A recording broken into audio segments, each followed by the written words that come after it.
बोल साईनाथ महाराज की जय। साईं गीता चैनल के माध्यम से और आप लोगों को तहे दिल से शुक्रिया करती हूँ और आप लोगों का धन्यवाद करती हूँ इस चैनल को इतना प्यार देने के लिए और इस चैनल को सब्सक्राइब करने के लिए। तो साईं भक्तों, इस चैनल पे मैं आए दिन बाबा के चमत्कार और बाबा के मंदिरों के चमत्कार और कैसे कैसे बाबा चमत्कार करते हैं वो मैं आप लोगों को दिखाती हूँ। और मैं यही कहूँगी कि बाबा आप हर किसी के साथ चमत्कार करें, हर किसी का दुख कम करें। और आइए, एक ऐसी ही साईं भक्त हैं जिनके साथ एक अनुभव हुआ है इसी वीरवार को।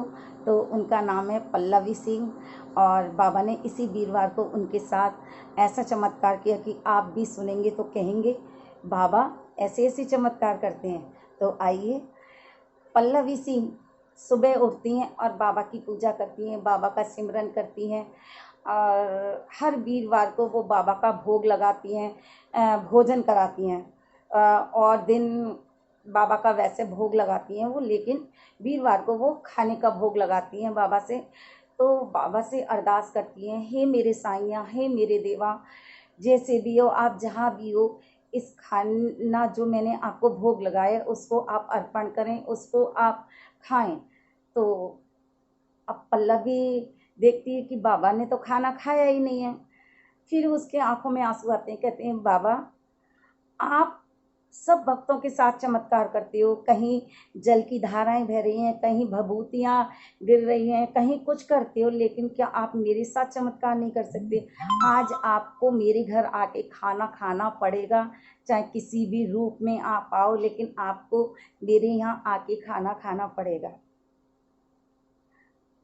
साईं जी सोचते हैं कि मेरा भक्त इतना रिक्वेस्ट कर रहा है तो क्यों ना मैं इसके यहाँ भोजन करने जाऊं। पल्लवी सिंह बैठी हैं और बाबा का सिमरन कर रही हैं कि बाबा कब आएंगे, बाबा किसी रूप में तो आओ, आप जो भी रूप धारण करके आओगे मुझे वो रूप स्वीकार है और आप, लेकिन आपको भोजन करना पड़ेगा। पल्लवी जी बाहर जाती हैं 2 मिनट के लिए किसी काम से, तो वो वहीं दरवाजे पे खड़ी हो जाती हैं, लेकिन फिर सोचती हैं क्यों ना मैं बाबा का वेट करूं, बाबा का देखूं, शायद बाबा आ जाएं किसी न किसी रूप में। जो ये भोजन रखा है वो कहती हैं बाबा जब तक आप भोजन ग्रहण नहीं करेंगे मैं भी भोजन ग्रहण नहीं करूंगी। तो मेरे साईं तो ऐसे हैं कि जब जिस भक्त के मन में ऐसी भावना आ जाती है तो बाबा ऐसे हैं कि अपने भक्त को भूखा नहीं रहने देते।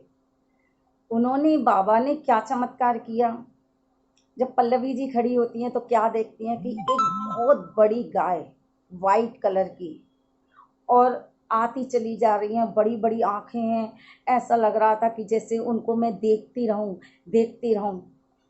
तो जब वो जैसे ही आती हैं और किसी दरवाजे, इतने सारे दरवाजे होते हैं लेकिन वो गाय किसी दरवाजे पे नहीं जाती हैं, जहाँ पल्लवी खड़ी होती हैं वो वहाँ आ जाती हैं और जैसे हुंकारा मारते हैं तो वैसे ही हुंकारा मतलब मुझे भोजन दो, बाबा कहने लगे मुझे भोजन दो। और पल्लवी जी फट, उनकी आंखों में आंसू आ गए और वो फटाफट गई जहाँ बाबा का भोजन रखा था, बाबा की चपाती जो उन्होंने भोग लगाया था वो लाई और फटाफट उनको खिलाया, पानी पिलाया, खाना खिलाया। और वो जैसे ही खाना खाया और वैसे ही खाना खाते ही वो कहाँ गायब हो गई।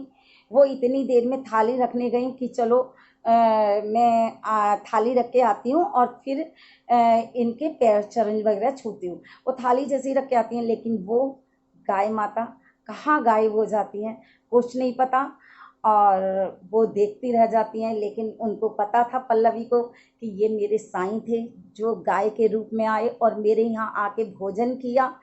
तो साईं भक्तों, ये बहुत खुशी है कि ऐसी साईं भक्त हैं जिनके अंदर ऐसी भावना है, नहीं मुझे चाहे कुछ भी हो बाबा को खिलाना है। और जब बाबा से साईं भक्त अपने सच्चे दिल से कुछ कहता है तो वो बाबा कभी ऐसा नहीं है कि वो पूरा ना करें। और साईं भक्त ने, पल्लवी जी ने बाबा से कहा कि मेरे घर आके आप भोजन करो। तो पल्लवी जी के घर आके बाबा ने भोजन किया और उनसे कहा मुझे भोजन कराओ, और वो भोजन करके चले गए। तो साईं जी, मैं आपसे यही कहूँगी जैसे आपने पल्लवी पे कृपा की, पल्लवी जी को दर्शन दिए, ऐसे ही हम सब साईं भक्तों को दर्शन दें और उन पे भी कृपा करें।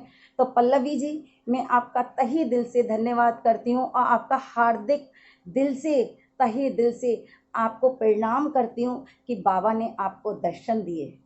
तो पल्लवी जैसा मन, पल्लवी जैसी भावनाएं अपने अंदर जागृत कीजिए। जैसे पल्लवी को बाबा ने दर्शन दिए, वैसे आप लोगों को भी बाबा दर्शन दे। और बाबा का दिल इतना कोमल और इतना प्यारा दिल है कि वो जैसे भी भक्त कहते हैं बाबा वही करते हैं। बाबा ने कहा है ना कि जो कर्म हम करते हैं, जैसा भाव हमारे दिल में आता है, जैसा भाव रहा, जिस रंग का वैसा रूप हुआ मेरे मन का। भक्त के अंदर जो भाव जागृत होते हैं और वो कहते हैं किसी ना किसी रूप में मेरे घर साईं आए, तो मेरे साईं उसके घर पहुंच जाते हैं। और देखिए बाबा क्या क्या करिश्मा करते हैं।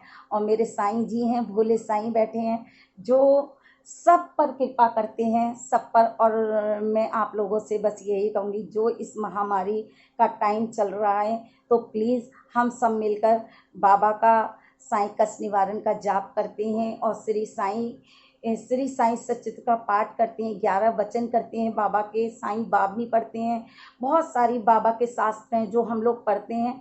तो अगर हम सब मिलकर एक हो जाएं और बाबा से दुआ करें, तो बाबा इस महामारी को चुटकियों में हटा देंगे और पता भी नहीं चलेगा कि बाबा ने कब चमत्कार कर दिया, कब ये महामारी दूर हो गई। तो प्लीज़ मेरे इस चैनल को आप सब्सक्राइब कीजिएगा और इस चैनल पर जो नंबर आ रहा है आप मुझे व्हाट्सअप कीजिएगा। अगर आपके एक्सपीरियंस या जो भी आपके बाबा के अनुभव में प्लीज़ मुझे बताइएगा। और इस नंबर पर आप व्हाट्सअप में आ सकते हैं, आप हमारे ग्रुप से जुड़ सकते हैं, क्योंकि हम बहुत लोगों के लिए दुआ करते हैं। ज़रूरी नहीं है कि वो बीमारी है, जो भी भक्त बहुत दुखी है, बहुत ज़्यादा दुखी है, किसी भी वजह से दुखी है, उसके लिए हम लोग अरदास करते हैं। तो प्लीज़ इस चैनल से जुड़िए और इस पे व्हाट्सअप कीजिए। और आगे मैं आपको और बहुत प्यारा सा बाबा का अनुभव सुनाऊंगी। ओम साई राम, जय साई राम।